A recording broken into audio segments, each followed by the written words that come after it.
네, 안녕하세요. 정고수의 땅 따먹기 정진관입니다. 오늘은 3기 신도시 과천 교통편 집중 탐구 시간 갖도록 하겠습니다. 그 중심에는 GTX-C와 위례 과천선이 있습니다. 제 오른편이죠. 과천을 상징하는 서울랜드 안에 지구별이 웃으면서 이렇게 이야기를 하고 있어요. 과천 살아서 행복해요. 왜 이렇게 행복할까요? 부동산은 무조건 교통 플러스 인구로 구성이 되어져 있습니다. 교통이 좋은 곳에는 사람이 몰리게 되어져 있고, 사람이 많은 곳에서는 정부가 예산을 투하해서 좋은 교통을 넣어주게 되어져 있습니다. 이때 내 소중한 자산의 우상향 곡선, 자산 증식이라는 즐거운 일이 생길 수밖에 없다 말씀드리겠습니다. 전편에 이곳까지 확인을 했습니다. 과천이란 어떠한 도시인지, 그리고 3기 신도시 과천 잘 진행되고 있을지 체크해봤다면은 오늘은 이 부분 말씀드리도록 하겠습니다. 3기 신도시 과천 교통편 집중 탐구 시간 갖도록 하겠고요.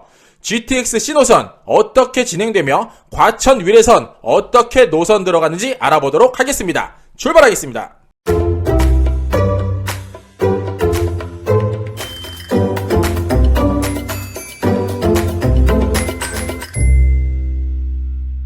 전편 간단 요약 설명드리도록 하겠습니다. 과천이 어떠한 도시일까요? 일단 시청은 관문로 69번지에 위치되어 있고요. 인구수가 64,549명밖에 안 되는 자그마한 도시입니다. 2020년 4월부터 오늘날까지는 꾸준하게 우상향 곡선이 그려지는 듯 하나 2011년도부터 놓고 보면은 한동안 인구가 빠졌었어요. 그 다음에 최근에 다시 인구가 올라가기 시작을 하는데 이유가 두 가지였다고 말씀드렸습니다. 첫 번째가 공공기관의 이전, 두 번째가 재건축으로 인해 잠시 인구가 떠났는데 그분들이 다시 들어오고 있다라고 말씀드렸습니다. 그리고 얼마나 작은 도시인가 봤더니 경기도 전체 인구수의 0.48%밖에 차지하지 않는다고 이야기해요. 가평군보다 조금 많고요. 동두천보다도 적습니다. 과천 인구수 곱하기 18.3을 해야 수원시가 나오고 16.7을 해야 고양시, 16.6을 해야 용인시가 될 만큼 굉장히 작은 도시다. 그러나 부동산 가격은 만만치 않더라 말씀드렸습니다. 조금 더 큰 시선으로 횡라인, 가로라인을 살펴보면 재미난 현상이 확인이 되는데 그 가장 좌측에는 인천 서창지구, 그 옆쪽에는 시흥 매화지구,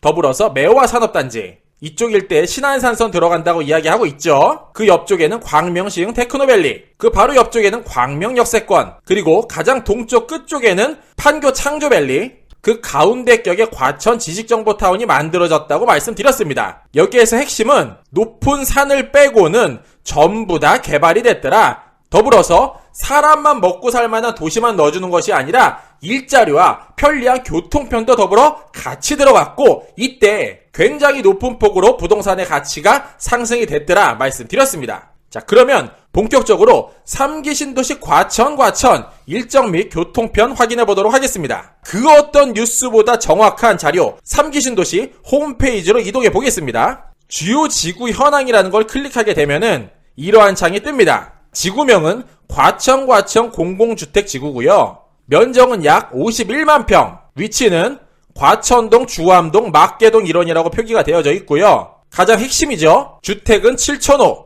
인구는 18,000명을 유입시키도록 하겠다라고 기발표된 바 있습니다. 위치 같은 경우에는 과천시청을 중심으로 그 바로 위쪽에 위치하고 있다. 렌치러파크 좌측, 우면산 아래, 관악산 줄기의 동쪽 부근에 위치한다. 조감도는 보시는 바와 같습니다. 자, 오늘의 핵심 주제죠. 광역교통계획을 면밀하게 살펴볼 필요가 있는데 왜 이 부분을 자세히 확인해야만 하냐면요. 내가 먼저 집을 선점하고 있고 그 앞에 좋은 교통편이 들어온다면 내 집은 오르기 싫어도 오를 수밖에 없는 조건을 갖추게 된다는 거예요. 모든 사람들은 내 소중한 자산이 열심히 일해주기를 희망을 하죠. 부동산에서 이보다 더 열심히 일해줄 리그 그닥 많지 않더라 말씀드리겠습니다. 부동산의 절대적인 힘, 교통편 중심으로 과천 분석해보도록 하겠습니다. 좀 전에 봤던 사진보다 조금 더 정확한 최신 자료 없을까요? 국토교통부 홈페이지 들어와서 검색 키워드를 하남 교센신도시 과천지구라고 넣게 되면요, 이러한 제목이 확인이 됩니다. 그 보도자료 제목은 이렇습니다. 하남 교산신도시 과천지구 광역교통개선 대책 확정, 지하철 환승센터들을 통해서 서울 도심까지 30분 내에 들어올 수 있게 만든다고 하는데 그 노선도는 보시는 바와 같습니다. 과천 같은 경우에는 도로개선책 5개, 대중교통 확충으로 5개가 들어간다고 하는데 이 부분 차근차근 알아보도록 하겠습니다. 첫 번째로 청계산 지하차도에서 염곡IC 도로구조 개선을 한다고 그 예산이 810억 원이 잡혀져 있습니다. 그 내용 제가 자세하게 한번 설명해 드려볼게요. 그 시작점은 추모공원 입구 버스 정류장, 이 일대에 현재 서초 08번 버스가 스탑되는 그곳을 시작으로 쿠팡 서초 캠프 지하화로 될 것으로 예상이 되고요. 그곳을 지나서 과천시 주암동 96-4번지 1원, 그곳에 현재 어떠한 건물이 들어가 있냐면 홍모터스 성공공인중개사 앞쪽으로 들어갈 것으로 예상이 됩니다. 그리고 그 끄트머리는 과천 주안 공급촉진지구 우측 메인도로 쪽으로 연결이 될 걸로 예상이 됩니다. 다음 두 번째입니다. 과천에서 우면산 도시화 고속도로 지하화 작업을 한다고 해서 예산이 950억 원이 잡혀져 있고요. 이미 용역까지 들어가 있습니다. 그 지역은 과천동, 주암동 일원이라고 표기가 되어져 있고요. 그 나머지 3, 4, 5번 과천대로에서 헌능로 연결, 이수에서 과천간 복합터널, 상하벌 지하도로 확장 및 통합 같은 경우에는 상대적으로 적은 예산이기 때문에 패스하도록 하겠습니다. 오늘의 핵심 주제 첫 번째죠. GTX 신호선. 그리고 두 번째 주제죠. 오늘의 주인공 위례 과천선이 있고요. 나머지 안양에서 사당간 BRT 버스, 과천 지구환승 시설, 대중교통 운영 지원 같은 경우에는 상대적으로 작은 예산이라 패스하도록 하겠습니다. 과천 최고의 핫플레이스 예상지역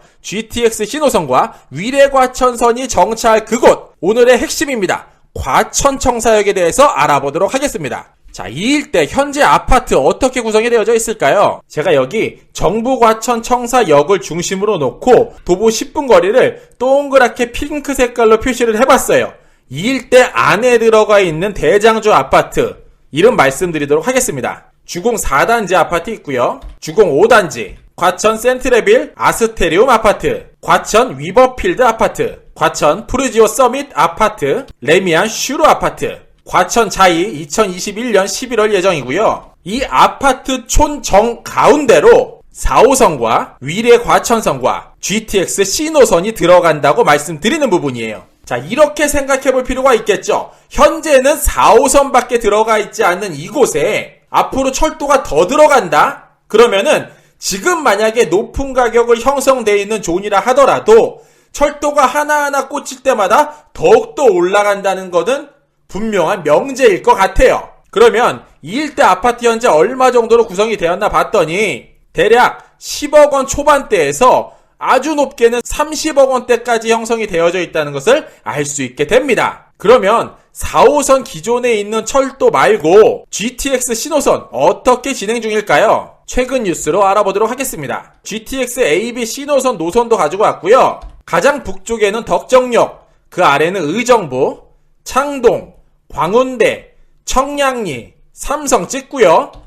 양재, 과천, 금정, 수원으로 내려가는 철도 역사가 되겠습니다. 그 중에서 제가 오늘의 주인공은 파란 색깔로 표시를 해봤고요. 2021년 2월 11일자 뉴스를 보니 이러한 제목이 나오죠. 집값 올릴 보물단지, GTS가 가져올 의외의 결과라는 기사 내용이고요. 이 뉴스 내용을 보면은 2021년 말 착공을 목표로 된다고 얘기해요. 정고수 개인적인 의견도 착공을 했으면 하는 바람이 있습니다. 최근에 국토교통부 움직임 한번 살펴볼까요? 2020년 12월 16일자 보도자료고요. 덕정에서 수원까지 광역급행철도 신호선 본궤도로 정부 심의가 통과됐고요. 21년 4월까지 민간사업자 공모를 진행하고 21년 5월에 우선 협상 대상자를 선정한다고 합니다. 자, 최근에 GTX 관련된 투자 굉장히 많이 관심 갖고 실제로 행동을 하시는 분들이 많다고 알고 있어요. 자, 이렇게 파급력이 굉장히 센 철도가 들어가면은 요즘 이러한 효과가 나타난다고 하죠. 그 제목을 말씀드리면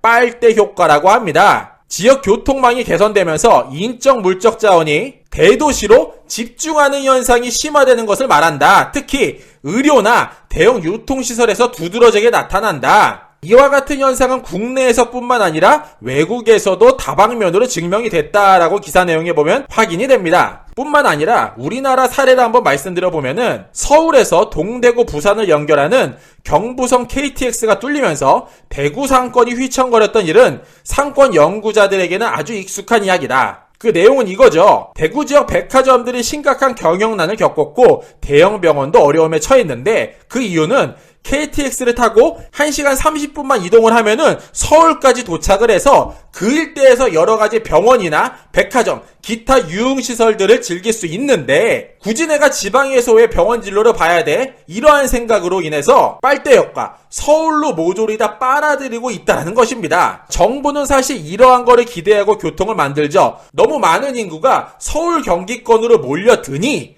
이들을 분산시키되 너무 막연하게 멀리 떨어뜨려 놓으면 불편함이 많으니 이를 고속철도로 연결시켜주겠다라고 해서 이렇게 애쓰고 예산을 투하해서 교통편을 만들어 놨는데 결론은 빨대역과 모조리 다 서울이나 경기권으로 올라와서 그러한 혜택을 보고 있다는 거예요. 그렇다면 과거도 그랬고 지금도 그렇고 앞으로도 그렇게 예상이 된다. 어떤 부분이? 빨대 효과가. 그러면 내가 투자자라는 입장으로 봤을 때 빨대가 입으로 들어가는 그 길목, 그곳을 선점하는 게 어쩌면 답이지 않을까, 요렇게도 한번 상상해 볼 필요가 있다는 겁니다. 그러면 이렇게 지역 내에 강력한 영향력을 갖는 GTX 노선, 확정 노선 이외에 다른 움직임 무엇이 있을까요? 조달청 사이트 나라장터 들어와서 보니까 정말 최근에 공고가 나왔네요. 2021년 2월 3일자에 GTX 신호선 동두천 연장 사전 타당성 조사 용역에 들어갔습니다. 동두천이라 함은 GTX 신호선의 가장 북쪽에 위치한 덕정역, 그 바로 다음 역으로 예상해 볼 수가 있는데 이것 또한 삽을 뜨기 전에 어떻게든 노선 안에 포함되고자 하는 거예요. 그래서 지자체에 예산을 써서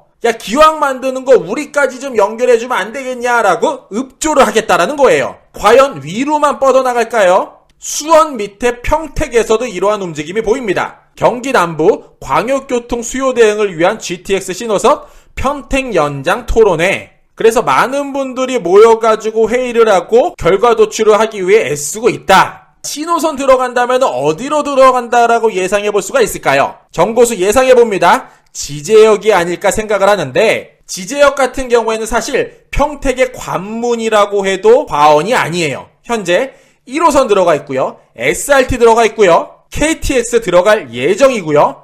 여기다가 GTX 신호선까지 더불어 BRT 버스 정류장까지 만들어진다면은 평택으로 들어오고자 하는 많은 이들, 빨리 움직이고자 하는 이들은 모두 다 지제역 쪽으로 몰릴 수밖에 없죠. 그러면 평택 전체를 놓고 볼 때 삼성 쪽에 달라붙어져 있는 아파트가 더 비쌀까요? 아니면은 지제역 쪽에 앞에 있는 아파트가 더 비싸질까요? 이 부분은 여러분들의 상상에 맡기도록 하겠습니다. 다음으로 위례과천 노선 어떻게 진행될까요? 최근 뉴스로 알아보겠습니다. 위례과천선 GTX 신호선 연결 송파 하남간 철도 2028년 개통이라는 제목 기사고요. 이게 어제 오늘날의 이야기가 아니었습니다. 2014년부터 계획이 진행이 됐고요. 2016년을 거쳐서 2017년에도 그 노선도가 발표된 바 있습니다. 조금씩 변경이 됐었는데 오늘날 최근 결정된 발표 자료는 다음과 같습니다. 좀 전에 보여드렸던 과천지구 광역교통 개선 대책 확정문을 보면은 이렇게 위례과천선 복정역에서 경마공원역을 정부 과천청사역까지 연장하는 것으로 예타를 거쳐 추진할 계획이다라고 기발표된 바가 있다라는 거예요. 그 마지막 역사 어디다? 정부 과천청사 역사다. 그 줄기가 어떻게 뻗어나가냐면은 이와 같이 뻗어나가게 됩니다. 그 노선도 스탑존 한번 가지고 와봤어요. 먼저 서울 송파구 내에 2개 들어갈 걸로 예상이 되고요. 강남 내에 3개, 서초구에 2개, 과천에 4개가 만들어지지 않을까 예상을 해봤습니다. 이 부분은 사실 아직 너무 구체화된 게 없기 때문에 나중에 위례과천선으로 따로 한 편을 만들도록 하겠고요. 여기서 제가 꿀팁 하나 제안 드리도록 할게요. 첫 번째죠. 철도가 있는 곳에 추가적으로 노선이 들어가는 조건. 두 번째, 철도가 없던 곳에 노선이 들어가는 조건. 이 2가지 중에 투자법이 조금 다르다는 거. 정보수의 땅 따먹기 과거 여러 편을 보셨던 분이라면은 사실 조금 감이 오실 것 같아요. 자, 이 둘 차이의 투자법 뭐가 있냐? 철도가 기존에 있었다라는 거는 과거에 기도시가 만들어져 있었을 확률이 큽니다. 그러면 기존에 하나 노선이 있고 하나가 더 꽂히는 조건이라면 이럴 때는 아파트나 상가나 오피스텔이나 여러 가지 투자가 가능한 건축물이 되겠고요. 철도가 없던 곳, 허벌판에 노선이 들어간다라고 하면은 이때 투자법은 토지라고 제가 누차 강조해서 말씀드렸습니다. 그러나 토지 같은 경우에는 면밀히 분석하고 또 알아보고 철도 출입구 방향도 보고 도로가 어떻게 넓혀지는지도 충분히 분석한 다음에 들어가심을 여러 번 제가 다시 한번 강조드리겠습니다. 자, 마무리하겠습니다. 3기 신도시 과천, 지금도 비싸고 앞으로도 더욱 비싸질 것은 분명한 것 같습니다. GTX 신호선, 위례 신사선 등 개발계획 확정에 따라 강력한 빨대 효과가 예상되는 정부 과천청사 역사, 과천의 최고 대장주죠. 이곳 일대에 도보 10분 내에 들어갈 수 있는 부동산 선점하시길 바라고요. 우상향 곡선 맛보시기를 권면드리겠습니다. 혹이라도 예산이 조금 부족해서 들어가시기 어려우신 분이라고 하면은 적어도 그곳 일대를 빨리 환승하지 않고 다이렉트로 꽂히는 노선을 찾아서 작은 씨앗 심어 놓으시기를 권면드리고요. 일대 두 가지를 명심하고 머릿속에 기억하셔야 됩니다. 모든 철도 관련 투자법의 핵심이죠. 시간과 존버. 이 두 가지 머릿속에 기억하시고 투자하시기 바라는데, 시간 존버 제가 간단하게 요약해 드리면은 사람이 투자하고 나서 개발이 조금 지연되거나 철도가 지연되면은 마음이 쫄리기 마련이에요. 불안하다는 뜻이죠. 이때 흔들리지 말고 시간을 가지고 넉넉하게 기다리다 보면은 좋은 일이 생길 거다. 이렇게 마무리하도록 하겠습니다. 이상으로 정구수였습니다. 안녕.